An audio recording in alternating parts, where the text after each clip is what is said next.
ensinem a quem sabe de pessoal, tudo. estamos conversando no nosso podcast, nosso bate-papo de todas as quartas-feiras. Hoje, dia 31 de julho, né, de 2024, esse é o nosso 29º programa, o último bate-papo do mês de julho, né? Ontem, o município de Ceará-Mirim completou 166 anos de emancipação política, né?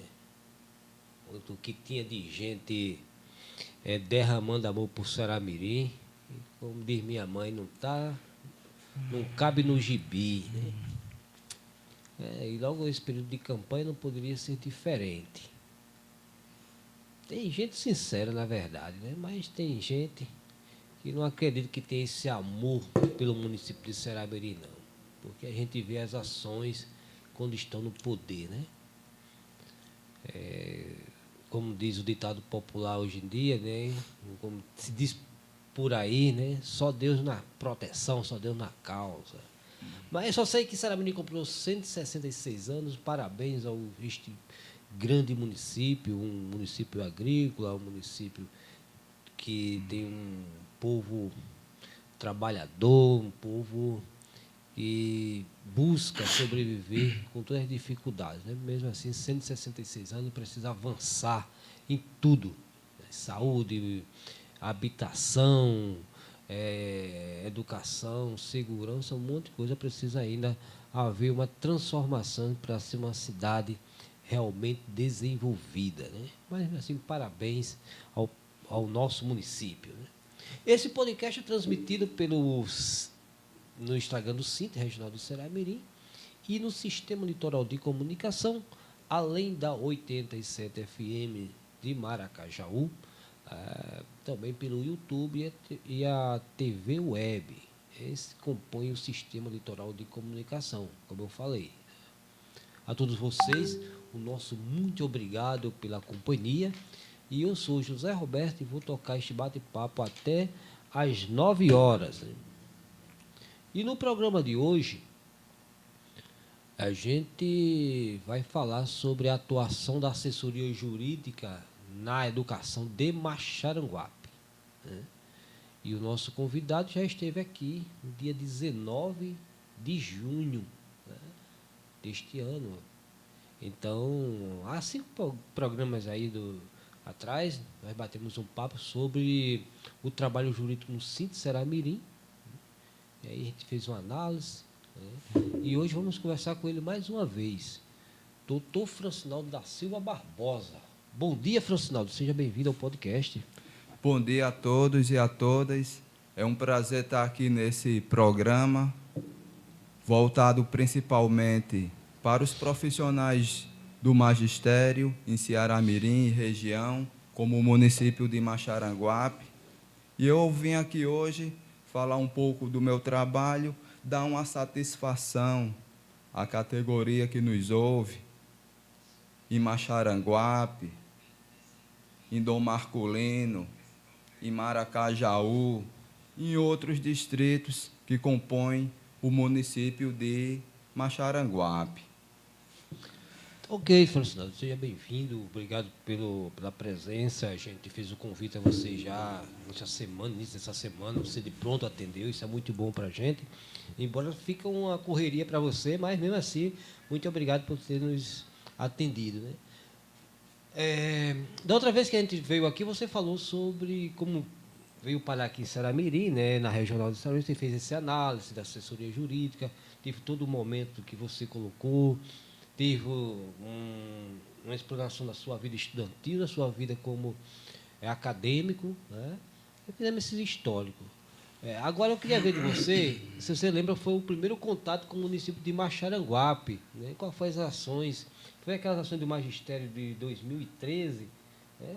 O que você poderia dizer assim, para o povo saber de você, como você chegou até Maxaranguape? Pois é, recebi o convite para essa entrevista já segunda-feira, anteontem. Aceitei de pronto, né? E na terça, ontem, quando estive no município de Extremóis, prestando serviço. Eu conversei com as diretoras, que também são professoras, e disse assim para elas: eu me sentia como aquele aluno que precisa estar com a matéria em dia, porque em algumas escolas, em alguns estabelecimentos de ensino, são feitas aquelas avaliações, aquelas provas, aqueles testes surpresa, né? E como eu tenho o meu trabalho em dia para os profissionais da educação de Maxaranguape, então eu pude sim aceitar de pronto o convite, né, para dar aqui uma satisfação desse trabalho, que em Maxaranguape especificamente começou em 2013, com as ações do magistério, né, que já tinham sido iniciadas aqui em Ceará-Mirim, em 2011, e eu recordo muito bem que causou um boom aqui em Ceará-Mirim, porque essas ações permitiram uma campanha de filiação na sede da regional, certo? E nós, na época, há mais de 10 anos atrás, e é bom que as novas gerações saibam disso, quem está chegando agora no sindicato, como associado, após prestar concurso público, que, quando iniciamos aqui em 2011, o sindicato se resumia apenas a uma sala. Hoje é um prédio todo.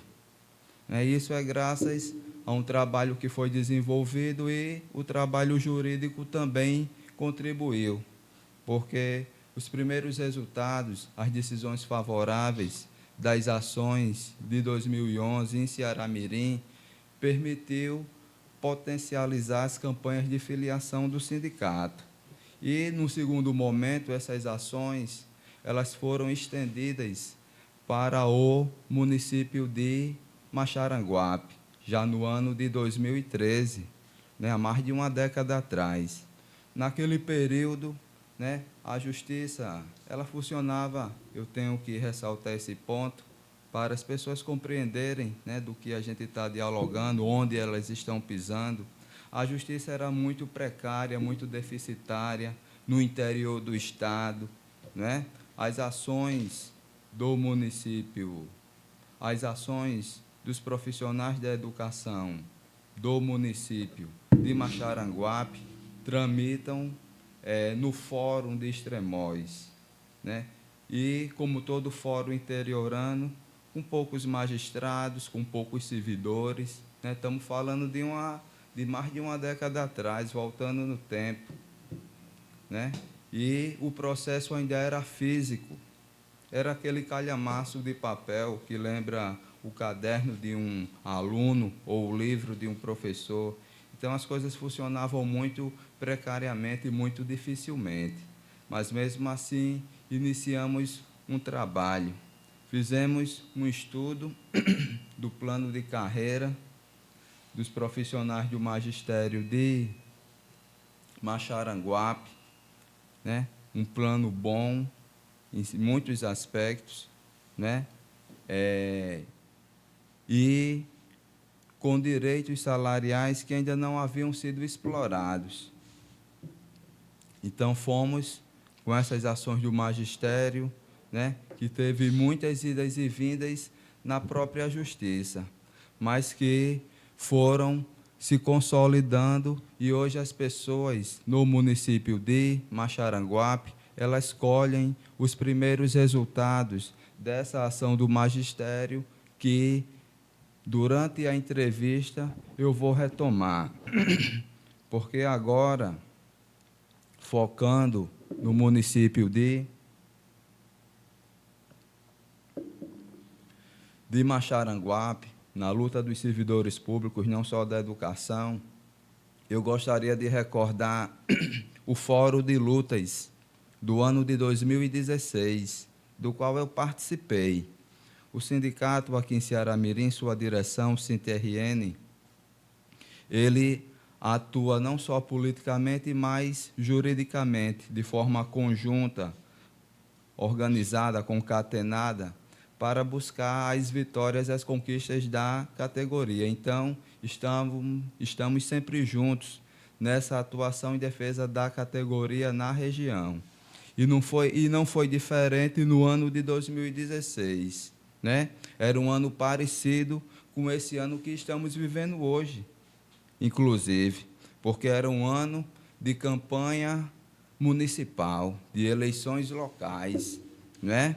E os gestores que estavam para sair das prefeituras, eles começaram a atrasar os salários dos servidores, não só no município de Maxaranguape, que é o foco da entrevista hoje, mas em outros municípios da região, o que nos deu muito trabalho, né?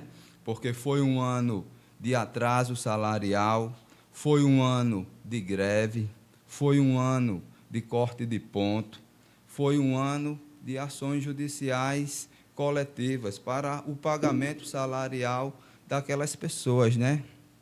Estou aqui falando especificamente do segundo semestre do ano de 2016. E eu recordo muito bem, José Roberto, dando agora a palavra a você, que na época era diretor do SINT-RN, né? Você, José Farias, e outros membros também, que ainda estão hoje na diretoria e que participaram diretamente daquela luta desse Fórum dos Servidores, que não congregava apenas os trabalhadores em educação, mas que envolvia todo o funcionalismo municipal de Maxaranguape. Você recorda dessas lutas, das vezes que a gente foi lá, se reunir nas escolas, fazer assembleia, né? Havia também a participação de outros grupos políticos sindicais que atuavam na região, né? Gostaria de saber, dando a palavra, se você recorda desse momento. Lembro, Facinaldo. Foi um momento muito difícil para a gente, porque, e inclusive para os servidores do município naquele período, porque não tinha um outro sindicato organizado, né? E quem tinha uma organização melhor eram os trabalhadores em educação. E aí o pessoal disse, o que é que vamos fazer? A gente está desamparado, vocês podem nos ajudar? Cara, Francisco, era assim, uma tristeza muito grande naquele período, porque o município estava abandonado. Não tinha mais gestão nenhuma do município. Cada um era um período, como você colocou, um período eleitoral, cada um querendo assumir a prefeitura, né, a administração da prefeitura. Existia aquela disputa política, mas a gente não tinha nada a ver com isto e nós queríamos que resolvesse o problema dos servidores. Então, a gente falou com você e naquele período você aceitou, não, a gente representa, e foi criado esse fórum de luta para abraçar esses outros servidores. Só que, terminada a eleição, né, as coisas que foram prometidas que seriam resolvidas de imediato, que ia fazer um calendário de pagamento, um monte de coisa, essas pessoas votaram, escolheram lá um representante, depois foram escanteados, né, foram deixados de lado. É como o serviço não tivesse sido válido. Então, eu lembro muito bem desse período, foi um período muito difícil. Teve várias ações de rua, visitas de escola, e onde a gente ia, tinha muita gente atrás querendo saber o que fazer. E a gente via que o município não tinha... a administração que estava no poder naquele momento não tinha interesse nenhum de resolver, só alegava a falta de recursos financeiros, e a gente sabe que a falta de recursos financeiros foi o passar os pés pelas mãos daquele período, como muitas prefeituras fazem, né? Então, eu lembro muito bem disso aí, e foi um marco do ano 2016, lá em Ceramirim, para a Regional do Ceramirim também. Não tinha nem núcleo na época, certo? Foi a partir daí que se criou-se um núcleo, a partir dessa luta, criou-se um núcleo lá do município da educação. Eu recordo que, após essa luta, em 2016, de todo o funcionalismo municipal em Maxaranguape, foi criado um pré-núcleo para os trabalhadores em educação daquela localidade. Mas, focando na análise jurídica, né, algo importante que aconteceu em 2016 e que reflete, né, na efetividade, na concretização, no pagamento dos direitos dos profissionais do magistério daquele município. Um fator importante, um fator externo, é que em 2016 houve um concurso para juiz de direito vinculado ao Tribunal de Justiça, para a Justiça Estadual. E eu recordo, né, falei até disso daqui, sobre Ceará-Mirim, vieram 2 juízes para Ceará-Mirim, né, um juiz que apreciava as ações do magistério em particular aqui em Ceará-Mirim havia sido afastado por denúncia de corrupção, depois foi aposentado pelo Conselho Nacional de Justiça. Então, aqui em Ceará-Mirim, passamos um grande lapso de tempo sem juiz para apreciar as nossas causas. Havia juiz criminal, havia juiz de família, mas um juiz para essas demandas residuais, como a Justiça chama, não existia naquele momento. Então, houve o concurso, 2 novos magistrados foram para o Fórum de Ceará-Mirim e um magistrado foi para o Fórum de Extremóis, né? Esse magistrado apreciou nossas demandas, né? E, a partir daí, começaram a sair os acordos nas ações coletivas para pagamento salarial, né? Inclusive, pegando o que você acabou de dizer, né? Graças à passagem de um gestor para o outro, né? Os novos gestores que foram assumindo, eles foram tomando pé da situação dos servidores e dessas ações judiciais, né?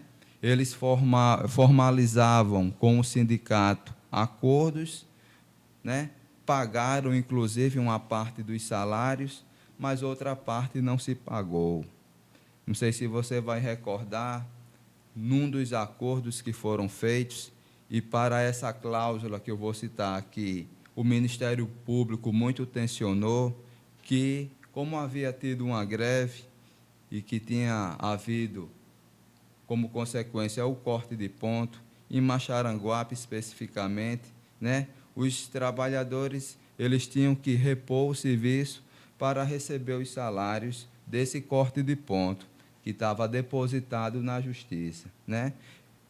Houve a prestação do serviço, mas, na hora de pagar os salários, né, que tinham sido retidos e que estavam na Justiça, houve toda uma demora e precisou de todo um trabalho organizativo do sindicato, fazendo listagens, entregando documentos, até que todo aquele débito fosse honrado. Mas o débito não foi honrado na sua totalidade. Então, chegou um momento na Assembleia, né, não só em Maxaranguape, mas no outro município da região onde também teve esse problema, chegou um momento na Assembleia em que foi avaliado o seguinte: já fizemos acordo por cima de acordo na Justiça, a Prefeitura não pagou, então agora o que nos resta é seguir com o processo judicial, seguir com a judicialização, porque, embora seja demorado, pelo menos sabemos que um dia iremos receber. Isso foi a reflexão que a categoria fez e teve seguimento à iniciativa na Justiça, né, que é muito demorada. Então, é bom sempre bater nessa tecla, porque as pessoas reclamam, às vezes, da demora nos seus pagamentos judiciais, né? Mas essa é uma marca característica do serviço público prestado pela Justiça. Isso não é culpa das associações, dos sindicatos que representam trabalhadores, servidores públicos, nem tampouco é culpa de seus intermediários, que também precisam resolver essas ações para receber também seu pagamento salarial e seus honorários, né? O advogado, como todo prestador de serviço, igual um servidor público, igual um professor, ele precisa receber seu pagamento salarial, seus honorários, então ele precisa resolver as suas causas. Então, não é culpa do advogado, que também tem um interesse de resolver, né? Mas a justiça ela é morosa, e quando se trata dos pagamentos em si, aí esses é que são demorados mesmo, e nós vamos